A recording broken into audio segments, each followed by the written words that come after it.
안녕하세요. 무엇이든 물어보약 약사 이지향입니다. 자, 오늘의 주제는 고지혈증입니다. 자, 고지혈증에 대한 강의는 제가 시즌 1에서 해드렸는데요. 오늘은 그 영상을 보시고 정말 많은 질문들이 달렸거든요. 그리고 또 실제로 제가 환자 상담하면서 많이 받은 질문들, 그 질문들을 하나하나씩 답을 해보겠습니다. 자, 제가 만든 영상, 저 고지혈증 편에서 콜레스테롤은 나쁜 게 아니다. 우리 몸에서 일어나는 일은 다 이유가 있다. 콜레스테롤도 이유가 있어서 나오는 거다. 콜레스테롤 미워하지 마라. 이렇게 이제 많이 말씀을 드렸잖아요. 그래서 콜레스테롤이 내 몸에 어떤 신호를 보내는지 알아야 된다. 이랬더니 댓글이 어마어마하게도 달렸습니다. 아니, 콜레스테롤이 나쁜 게 아니라면 고지혈증 약 안 먹어도 되는 거 아니에요? 고지혈증 왜 관리해야 돼요? 이유가 있어서 만든 거니까 내버려둬도 되지 않나요? 라는 질문이 엄청나게 많이 달렸습니다. 이 질문에 대한 저의 답은 이겁니다. 콜레스테롤은요, 원인이 아니고요, 결과예요. 그러니까 무슨 말이냐면, 콜레스테롤이 몸속에 많아진 거, 이 콜레스테롤 자체가 질병을 일으키는 원인이 아니고, 콜레스테롤이 생기는 다른 원인이 있었다는 거죠. 콜레스테롤은 결과라는 거예요. 다른 원인으로 인해서 우리 몸이 살리려고 만들어낸 결과라는 거죠. 그러니까 콜레스테롤만 없애려고 하면 안 된다는 거죠. 왜 콜레스테롤이 만들어졌는가? 요거를 진짜 범인을 찾아야 된다는 거죠. 이해되시죠? 그래서 콜레스테롤은 반드시 관리를 해야 됩니다. 나쁜 게 아니라고 내버려 두는 게 아니라 관리를 해야 되는데, 콜레스테롤을 결과로 이해를 하셔야 돼요. 콜레스테롤은 원인이 아니고, 콜레스테롤 때문에 심근경색이나 뇌경색이 오는 게 아니라 어떤 원인에 의해서 콜레스테롤이 만들어져서 이것들이 심근경색이나 뇌경색을 일으킬 수 있으니 좀 더 근본적으로 몸을 이해하자는 게 제 강의의 핵심이었거든요. 그래서 오늘은 저번 시간에 제대로 설명을 못한 부분을 좀 말씀드리겠습니다. 일단은요, 콜레스테롤은 그러면 도대체 왜 생긴 거야? 이렇게 질문을 했을 때 제가 할 수 있는 딱 한 가지 말은요, 염증이에요, 염증. 결국에 염증 때문에 콜레스테롤이 생긴 거죠. 자, 염증이 왜 생기지? 염증은요, 우리 몸이 살려고 하는 행위거든요. 우리 몸은 끊임없이 변화하고 있잖아요. 어제의 내가 오늘의 나는 아니잖아요. 어제 우리가 세포들을 이미 수명을 다하거나 병든 세포들은 내 몸의 면역세포들이 떨어뜨리고 새로 생성을 했을 거란 말이에요. 그래서 우리 몸은 세포 주기라고 해서요, 끊임없이 낡은 세포는 떨어지고 새로운 세포가 만들어지고 있거든요. 자, 이렇게 세포를 복구하는 이 모든 과정을 염증이라고 말을 해요. 그러니까 염증은 나쁜 게 아니에요. 염증은 우리 몸을 살리려고 하는 고마운 반응인데, 저번 시간에 제가 갑상선 편에서 말씀드린 것처럼 염증을 부부싸움에 제가 다시 한번 비유를 해볼게요. 부부가 의견이 맞지 않아서 서로의 의견을 조율하는 과정에서 싸움이 일어난다면 그건 건강하다고 저는 생각을 합니다. 그렇게 서로의 의견 조율을 통해서 건강한 결론을 도출해서 서로의 잘못된 부분들을 인정을 하고 행동을 바꾸고 더 좋은 가정을 끌어나간다면 싸움은 건강하게 작용을 하는 거죠. 그러나 결론도 없는 부부싸움 있잖아요. 끊임없이 자기 이야기만 하고 서로 비난만 하고 고치지 않고 이렇게 되면 어떻게 돼요? 가정이 파괴가 되겠죠. 만성염증이 그런 거죠. 만성염증. 염증에는 급성염증이 있고 만성염증이 있는데, 이 콜레스테롤은 만성염증의 산물이라는 거예요. 만성염증. 자, 급성염증은 적이 나를 침공한 거, 그러니까 세균이나 바이러스 같이 우리를 이렇게 공격하는 것들 있잖아요. 그런 아주 위험한 상황, 전쟁이 일어나는 상황은 급성염증이죠. 쉽게 말해서 가정으로 치면 도둑이 들어왔다든가 요런 거는 급성염증인 거죠. 그러나 가족 내의 분쟁, 끊임없는 부부 사이의 갈등 이런 거는 만성염증이죠. 결론도 없이 몇십 년 동안 지속되는 거잖아요. 그러다 결국은 가정이 파괴되는 거잖아요. 이런 것을 만성염증 이렇게 이해하시면 되겠습니다. 자, 그렇다면 이 가정에서 이 부부간의 갈등이 왜 일어나는가를 찾아보는 것처럼 도대체 내 몸속에 이런 만성염증은 왜 생기는가 이렇게 하면서 찾아보시면 좋은데요. 크게 학자들이 4가지로 구분을 합니다. 첫 번째, 저산소증. 두 번째, 몸속에 나쁜 물질, 필요 없는 들어와서는 안 되는 나쁜 물질. 세 번째가 나쁜 균. 나쁜 균들 있잖아요. 내 몸속에 균들이 많이 산다고 제가 말씀드렸죠. 저번 시간에. 내 뱃속에는 나 아닌 다른 생명체들이 많이 살고 있어요. 세균도 살고 바이러스도 살고 곰팡이도 살고 뭐 이렇게 다 살고 기생충도 살죠. 심지어 공존을 하고 있단 말이에요. 근데 그런 균들이 나에게 유익한 것을 제공을 하면서 공생을 한다면 유익균이라고 하고, 나를 괴롭히고 염증을 생기고 힘들게 한다면 유해균이라고 해요. 그러니까 내 입장이죠. 모든 생명체는 지구에서 동등한데 내 입장에서 나를 힘들게 하면 유해균, 나를 좋게 하면 유익균이죠. 근데 나라는 어쨌든 내 몸에 있기 때문에 나랑 공생을 해야 되기 때문에 유익균이 많아야 내가 생명활동을 하기가 쉽단 말이에요. 이 유익균들, 근데 유익균은 적고 유해균들이 많은 사람들이 있어요. 나쁜 균들이 많은 사람들이 끊임없이 이 나쁜 균들의 만들어내는 염증 물질로 시달리는 거죠. 그리고 스트레스죠.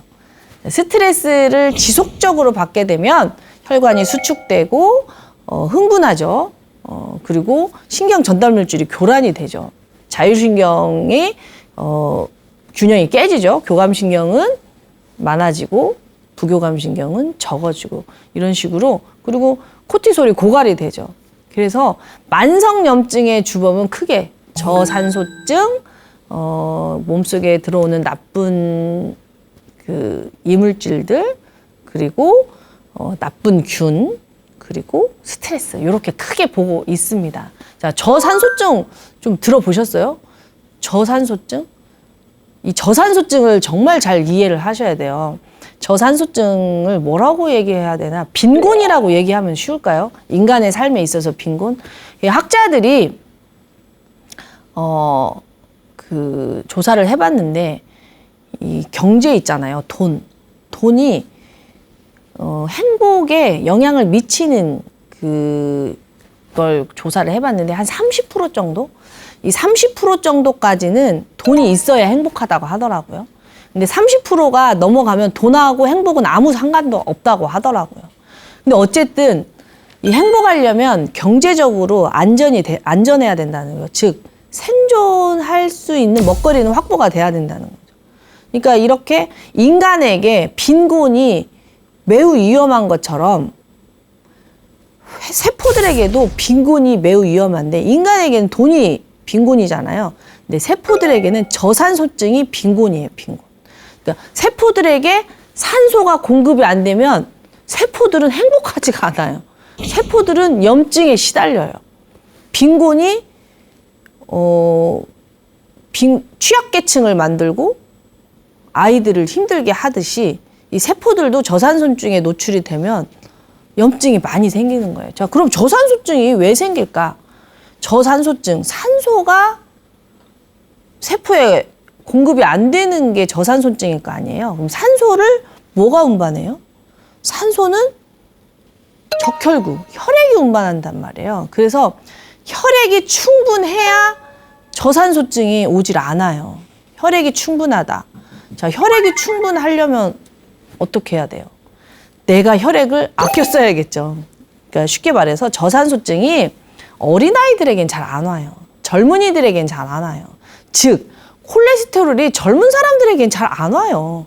중년 이후에 건강검진에서 콜레스테롤이 나오지, 웬만해서는 청년들이 좀 살찌고 뭐 아주 고도비만 아닌 다음에는 그렇게 뭐 대사성 질환에 노출되는 경향이, 지금은 점점 젊은 사람들도 대사성 질환에 노출이 많이 돼서 사회 문제가 되고 있긴 하지만 그래도 전체적인 비율로 따지면 청년들보다는 장년들, 노년들이 훨씬 대사성 질환에 많이 노출이 되는 이유가 바로 저산소증에 있다는 겁니다. 네, 왜 그러냐? 바로 혈액을 생성하는 능력의 차이예요. 우리가 음식을 먹는다고 해서 혈액이 막 만들어지는 게 아니에요. 음식은 혈액의 원료고 이 혈액을 만드는 거는 뼈 있죠, 뼈, 골수. 골수에서 혈액을 만든단 말이에요. 우리의 효소들이. 우리 몸속에 있는 노동자인 효소들이 혈액을 만들어요. 적혈구도 만들고 백혈구도 만들고 혈소판도 만들고 만드는데 나이를 먹으면 어떻게 해요? 나만 늙나요? 골수도 늙죠. 그리고 나이를 먹는다는 건 효소가 줄어든다는 거예요. 일을 할 수 있는 노동자들이 줄어든단 말이에요. 자, 장년이 된다. 특히 여성들 같은 경우 갱년기가 된다. 완경이 된다. 그럼 어떻게 돼요? 이 골수에서 더 이상 혈액을 만들지를 않아요. 만드는데 현저하게 줄어요. 이 완경 이전 가임기에는 임신을 해야 되고 임신이 됐을 때 아이를 키워야 되기 때문에 골수에서 혈액을 콸콸콸콸 만들어낸단 말이에요. 그러나 생식이 끝난 다음 완경이 돼버리면 골수에서 굳이 그렇게 혈액을 만들 이유가 없죠. 아이를 키울 것도 아닌데. 그보다는 어디에 집중을 하냐? 질병에 대응하고 생명 연장에 더 집중을 하는 거죠. 그러니까 생명을 연장하려면 어떻게 아껴 써야 되죠. 골수도 효소가 한정되어 있고 골수도 수명이 있잖아요. 그렇기 때문에 혈액을 조금씩 만들어낸단 말이에요.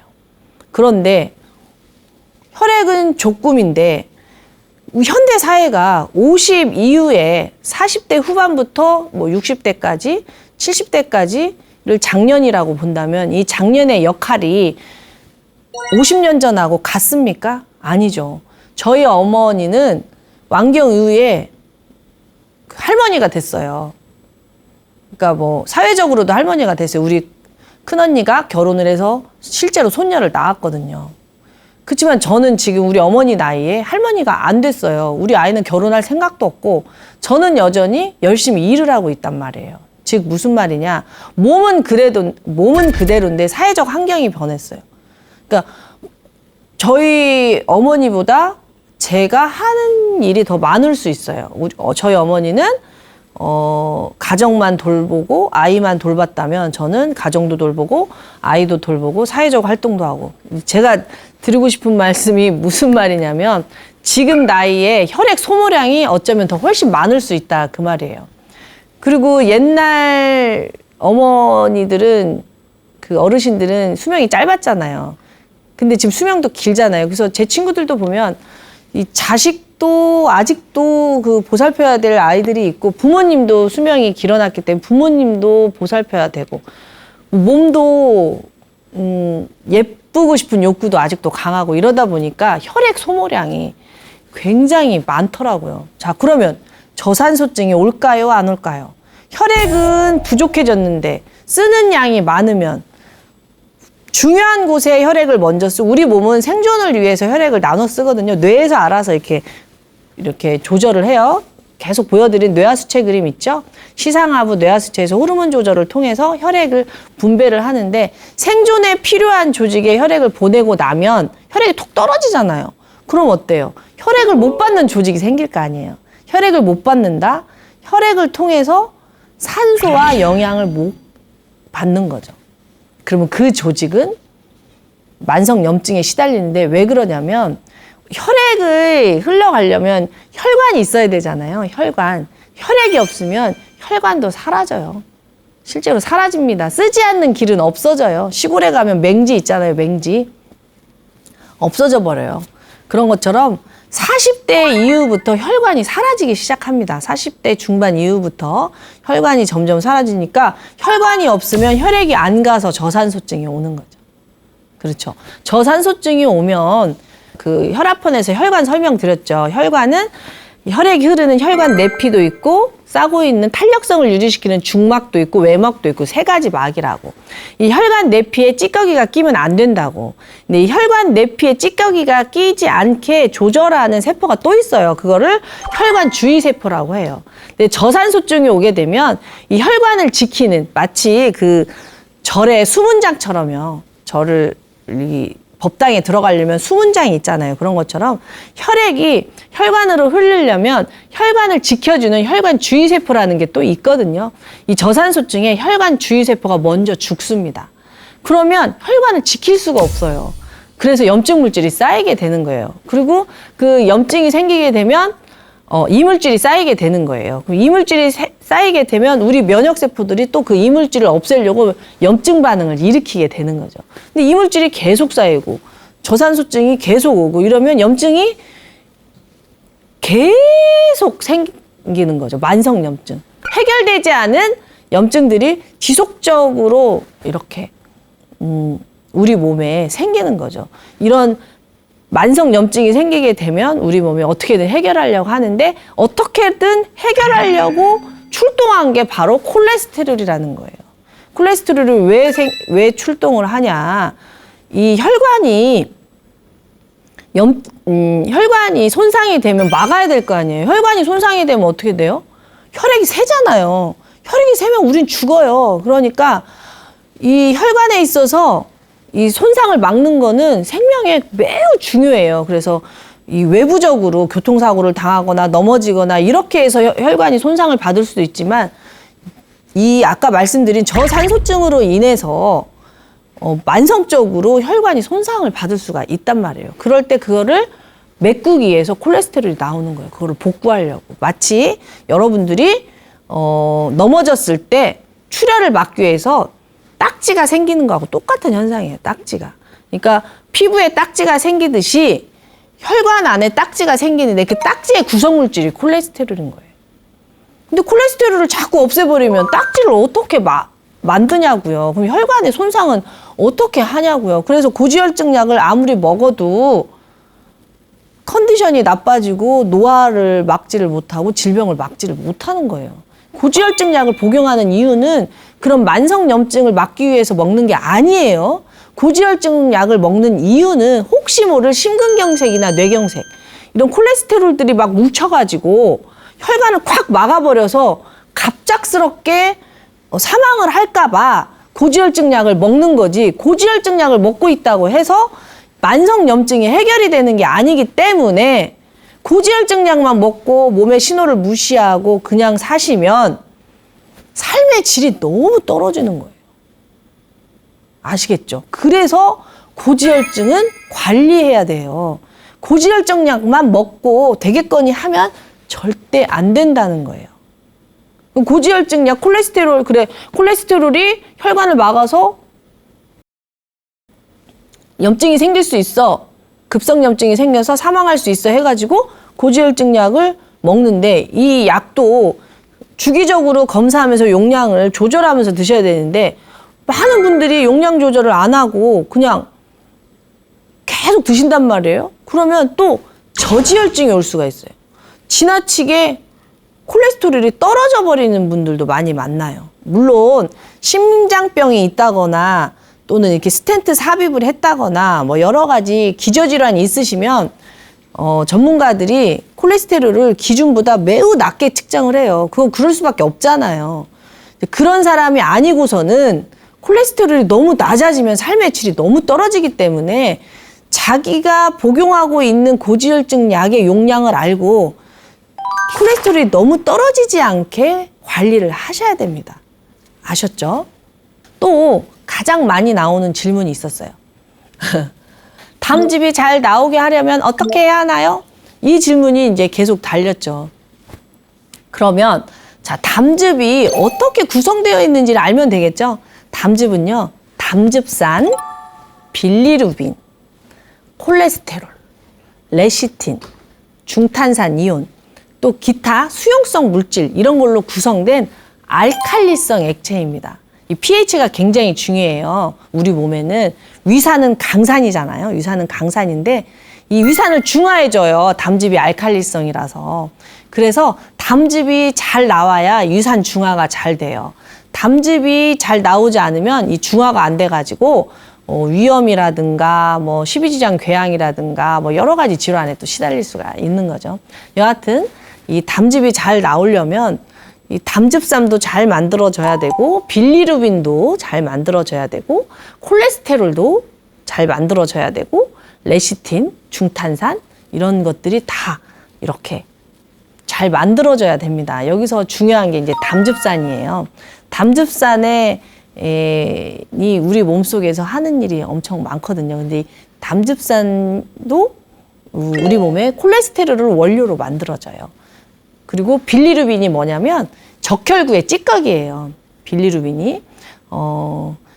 그래서 제가 계속 말씀드리는 겁니다. 혈액이 중요하다.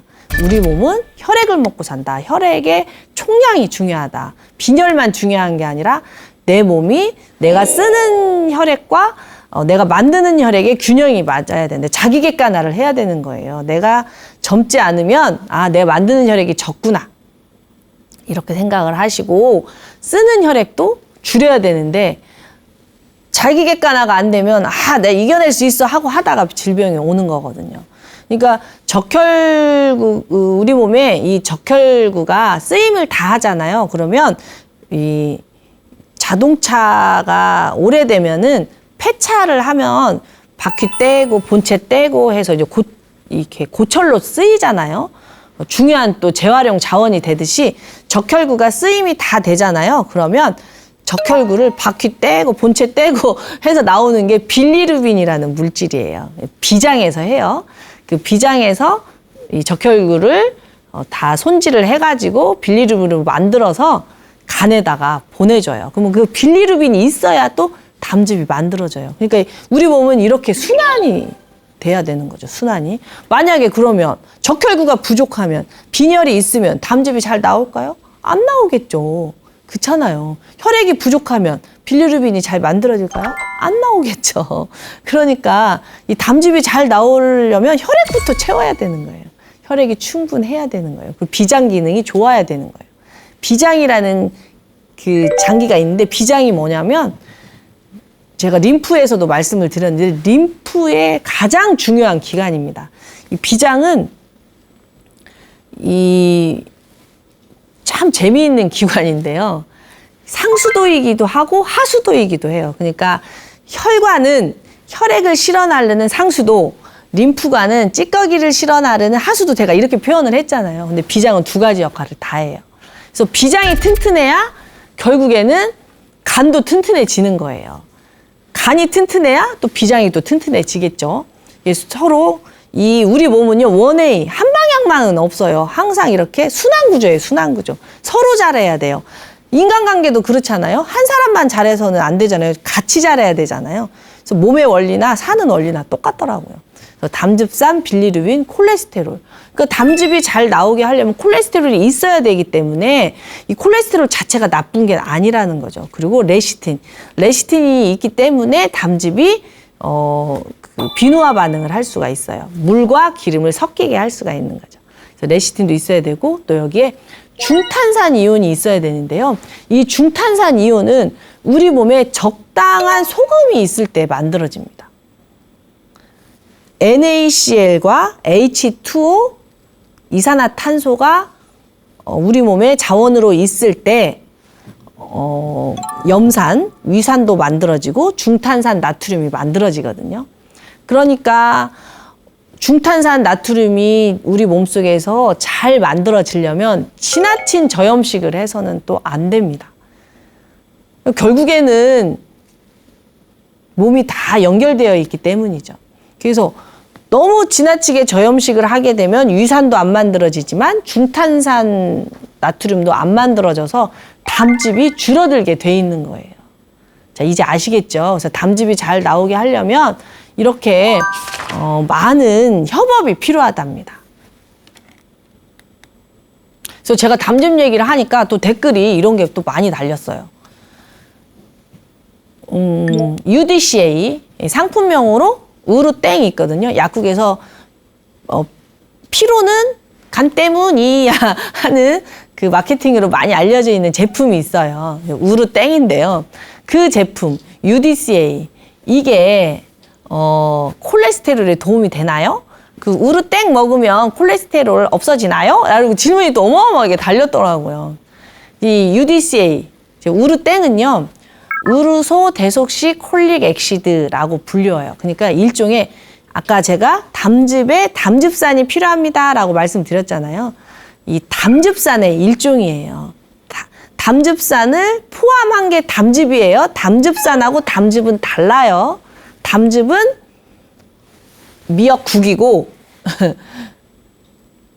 담즙산은 육수 뭐 이렇게 생각하시면 되겠네요. 담즙산하고 담즙을 헷갈리시면 안 돼요. 근데 담즙산이 있어야 담즙이 만들어지는데 우리 몸이 원래 이 UDCA를 스스로 만들 수가 있어요. 우리 몸이 원래 만드는 물질인데 항상 제가 말씀드렸죠. 몸이 만드는 건 진품, 명품이고 몸이 못 만드니까 밖에서 만들어서 들어오는 거. 약이나 식품 이건 다 짝퉁이라고. 몸에 있는 걸 모방해서 만든 거죠. 그러니까 우르땡은 내 몸에서 원래 만들어야 되는데 못 만드니까 밖에서 들어오는 UDCA인 거죠. 이 UDCA가 콜레스테롤을 원료로 1차 담즙산으로 간에서 만들어지는데요. 그걸 어떻게 표현하면 좋냐면 요즘으로 치면 밀키트 같은 거예요. 밀키트는 조리되기 전이잖아요. 일단 조리하기 편리하게만 만들어졌지 그걸 먹을 수는 없잖아요. 그래서 일단 간에서 1차 담즙산이 만들어지면은요. 그게 쫄쫄쫄쫄 어디로 가냐? 제가 장관 순환 말씀드렸죠.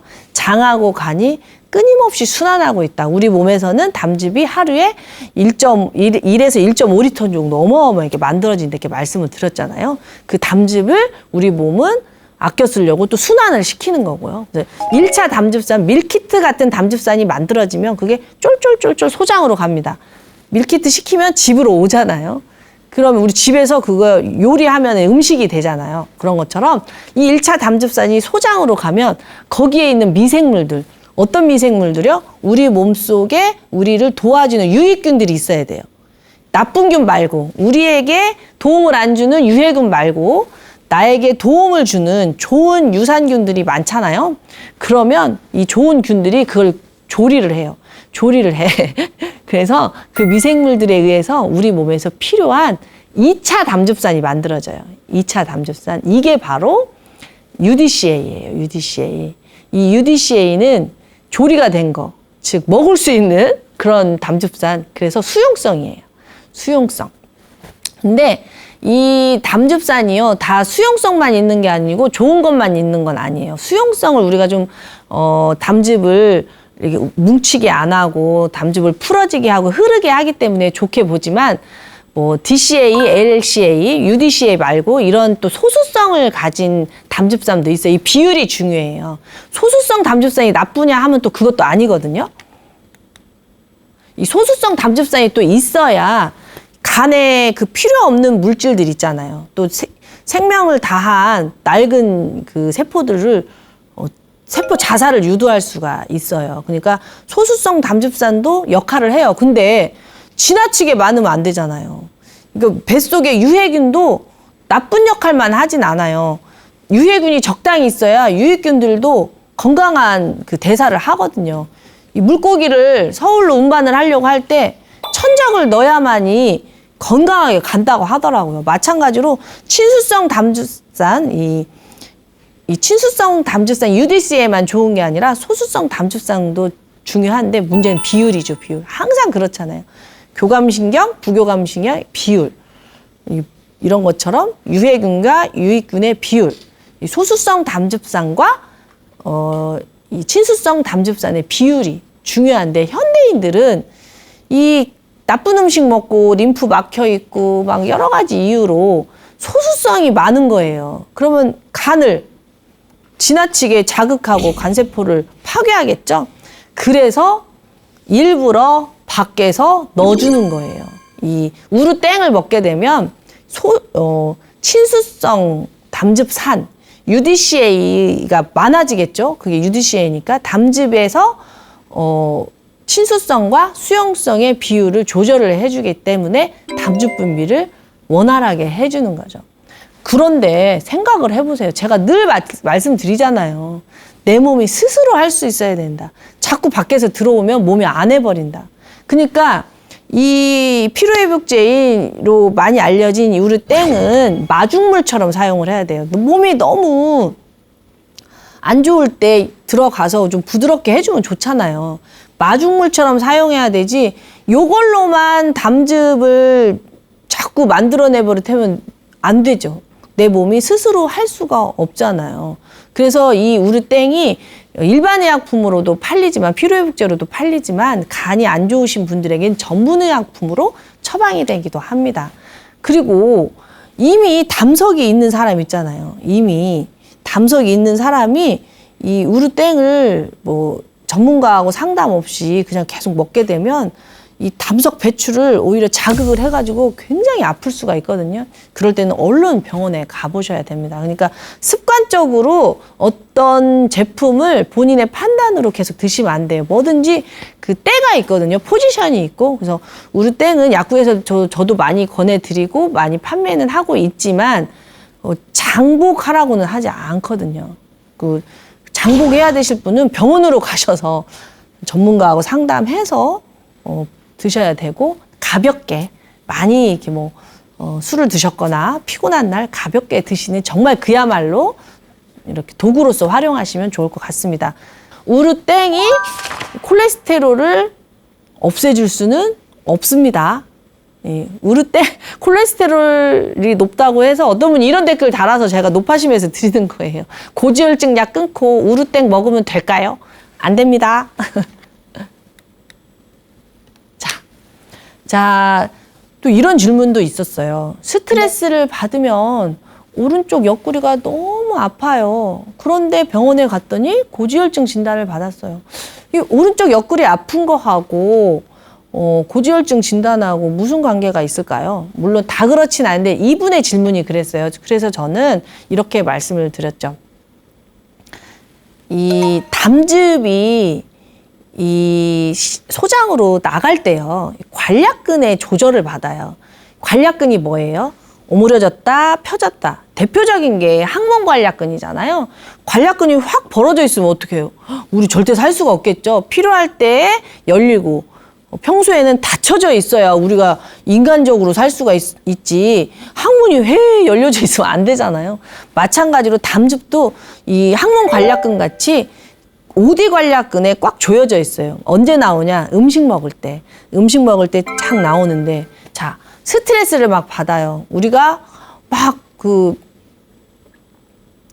막 맹수에 쫓기고 막 이렇다고 막 우리 DNA가 스트레스를 그렇게 인식을 하고 있는데 스트레스를 막 받고 있는데 음식을 먹을 수 있어요? 안 되잖아요.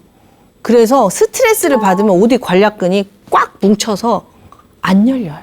그래서 왜 그런 사람들 많아요. 상담하다 보면 좀 어려운 자리에 갔더니 체했습니다. 예, 체기 풀어주는 약 주세요. 이랬을 때 이 오디 관략근이 막혀서 그럴 확률이 높아요. 스트레스를 받으면 이 담즙이 나오는 거기가 꽉 뭉쳐서 안 나오니까 어려운 자리에 가서 음식을 먹었는데 설사를 쫙 해버린다거나 또는 오디 관략근만 있는 게 아니라 위하고 십이지장 사이에는 유문 관략근이 있거든요. 이 위하고 식도에는 식도 관략근이 있고 이렇게 관략근이 이렇게 다 있는데 거기가 막혀버리면 체해버리는 거죠. 어느 관략근이 막히느냐에 따라 양상은 좀 다르지만 똑같아요. 막히면 안 흐르잖아요. 근데 오른쪽 옆구리가 계속 아프다. 이 사람은 이제 담즙을 내보내는 관략근이 딱 수축을 해버리니까 이게 자꾸 이제 아프다고 하는 거죠. 담즙 순환이 안 되면 콜레스테롤이 높아질 확률도 있고. 그래서 스트레스를 받았더니 오른쪽 옆구리가 자주 아프다. 근데 병원에 가면 이상 없다는 사람 많거든요. 왜? 미병 단계니까. 질병이 오기 전에는 검사상 아무 이상 없어요. 그래도 검사보다 더 중요한 게 내 몸이 보내는 신호예요. 그러면 담즙이 잘 흐르게 스트레스도 완화하고 담즙의 원료도 잘 챙겨서 드시는 게 좋다는 거죠. 자, 고지혈증 약 드시는 분들이 또 이런 말 많이 하시거든요. 경동맥 초음파 요즘 많이들 하세요. 방송에서도 의사 선생님들이 와서 많이 얘기를 하니까 경동맥 초음파를 했더니 경동맥이 막혀 있다는데 어떻게 하나요? 이랬을 때 병원에서 주로 경동맥이 막혔다고 했을 때 나오는 처방이 아스피린이나 고지혈증 약이거든요.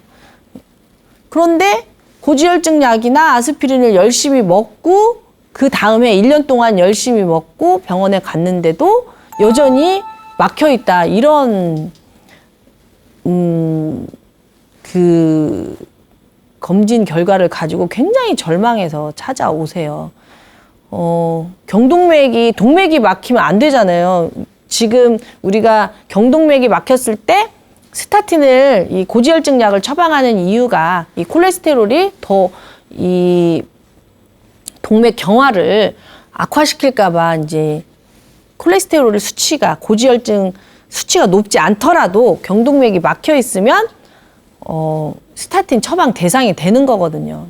그러니까 즉 동맥 경화는 무척 위험한 거죠. 인간에게. 동맥이 막히면 세포로 혈액이 안 가니까. 그러면 큰일이 나죠. 특히 관상동맥, 심장으로 가는 심장으로 가는 혈관, 뇌로 가는 혈관, 경동맥, 또 말초동맥.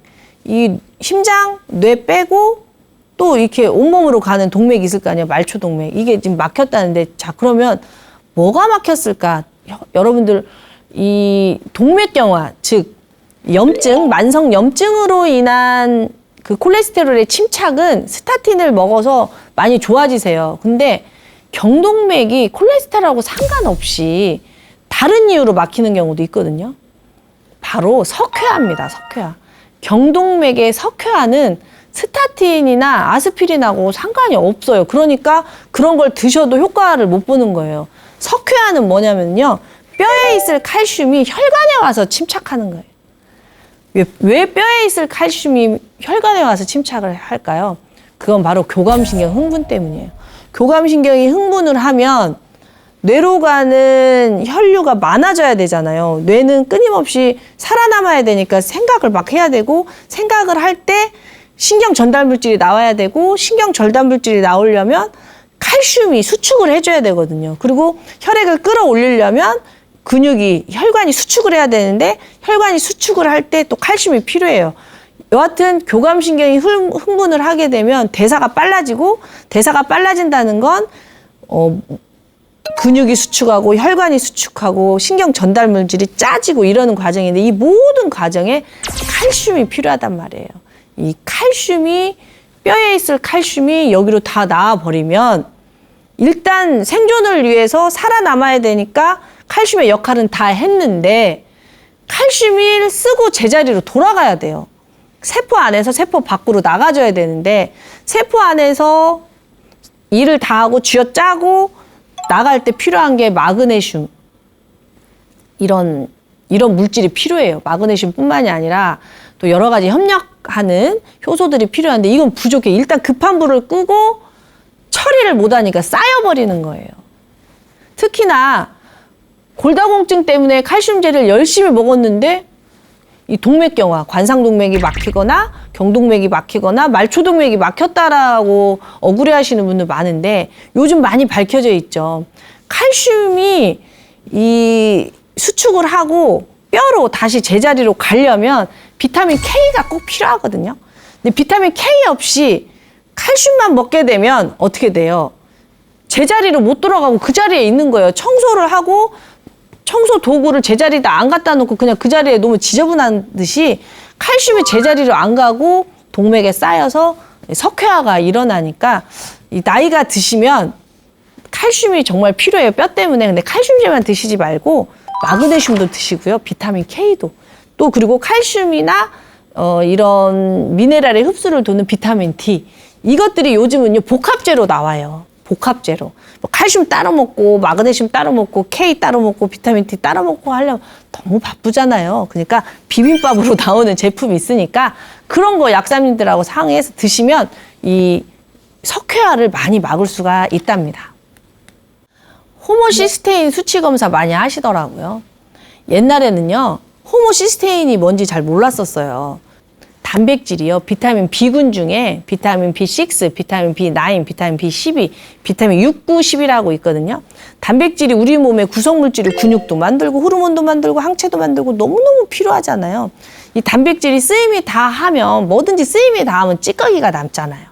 근데 그 찌꺼기를 빨리 없애줘야 혈관에 침착이 안 되는데 이 찌꺼기를 못 없애주면 단백질이 찌꺼기인 호모시스테인이 혈관에 남아서 염증을 유발한다는 거죠. 그래서 여러분들이 혈관 건강을 생각할 때 콜레스테롤 관리가 전부가 절대 아니라는 거예요.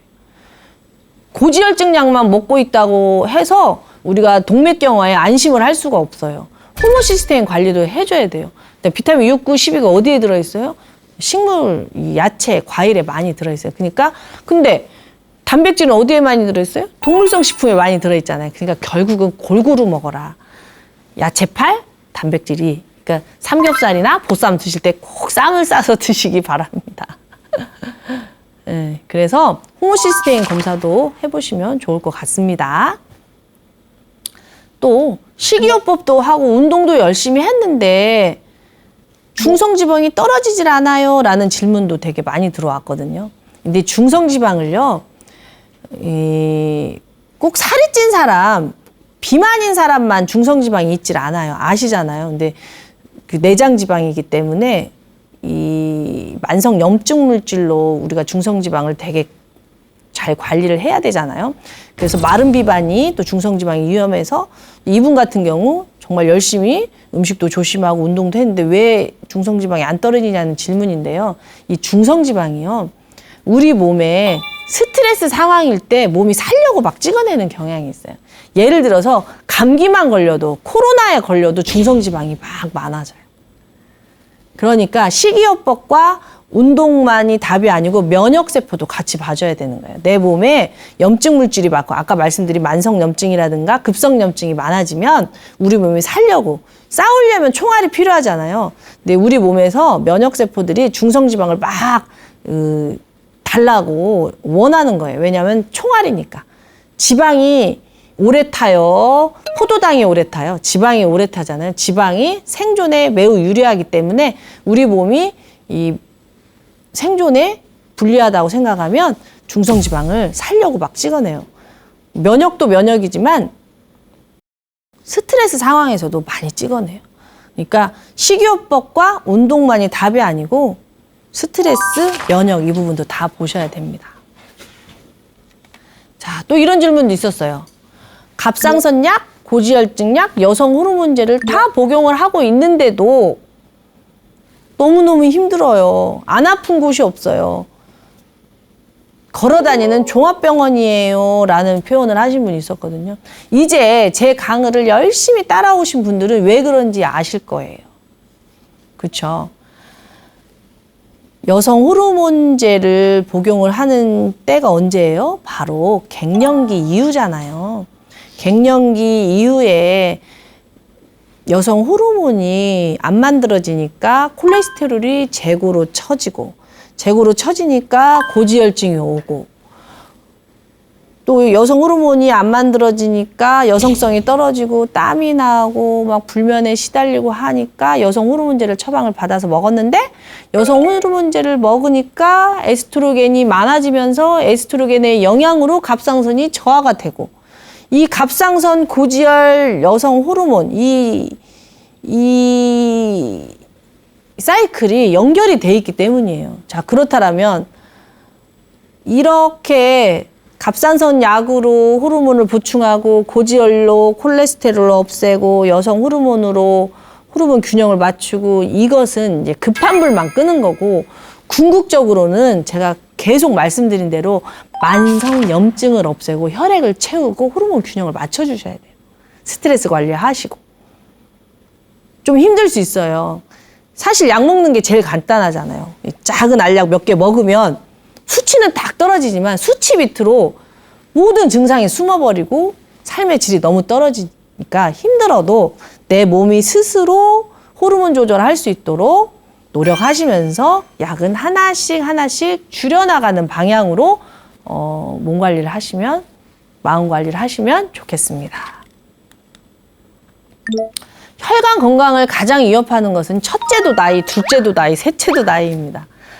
45세 이후, 40대 후반부터는요, 그냥 팍팍팍 다 줄어요. 효소도 줄고, 혈액도 줄고, 다 줄으니까 자기 객관화를 통해서 활동량을 많이 줄이고 좀 욕심을 줄여서 젊은 청년들이 해야 할 일과 장년들이 해야 할 일을 구분을 해서 자신을 객관화해서 자신이 할 수 있는 일, 할 수 없는 일, 하고 싶은 일을 구분을 해가지고요. 균형을 맞춰야 될 것 같습니다. 그래서 저는요. 45세 이후에 뭐 먹어야 됩니까? 약사님 꼭 하나만 먹게 짚어주세요 하면은 혈관 영양제를 가장 많이 추천을 해요. 혈관 막히면 다 끝나잖아요. 혈관 영양제. 근데 혈관 영양제 뭐 먹어야 돼요? 이렇게 또 물어보죠? 그거는 상담을 해야 됩니다.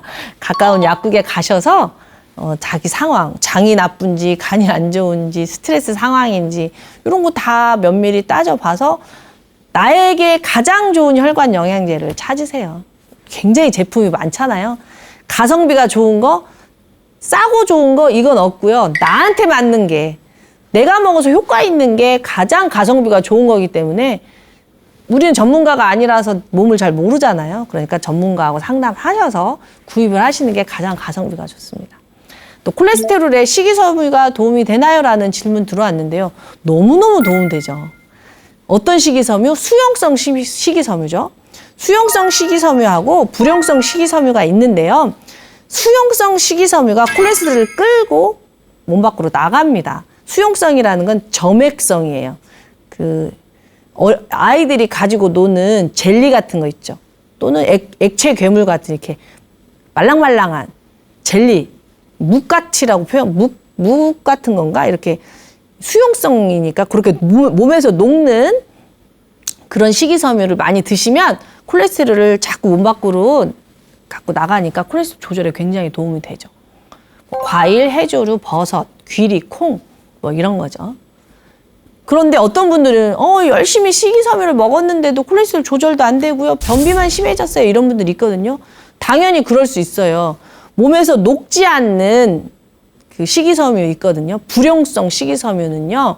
그렇게 콜레스테롤에 큰 도움은 안 돼요. 물론 도움은 되지만 그러니까 수용성, 불용성을 조화롭게 드셔야 돼요. 같이. 그러니까 골고루 드시면 되는 건데요. 그 식이섬유를 아무리 먹어도 변비가 개선되지 않아요 라고 하는 말씀을 하실 때 제가 많이 드리는 말씀이 초급 목피할 때 옛날에 먹을 거 없어서 풀 뜯어 먹고 살았을 때 이제 보릿고개 때 그때 어른들이 피똥을 쌌대요. 똥이 안 나와서. 왜? 풀만 먹으면 오히려 변비가 심해져요. 골고루 드셔야 됩니다. 풀만 먹는다고 해서 막 섬유질만 막 먹는다고 해서 변비가 개선되는 게 아니에요. 자, 오늘 질문 여기까지 해보겠는데요. 이 이후에도 엄청나게 많은 질문이 있으실 텐데 또 이 영상 보시고 댓글 남겨주시면 또 모아서 다음에 더 좋은 영상으로 찾아뵙겠습니다. 감사합니다.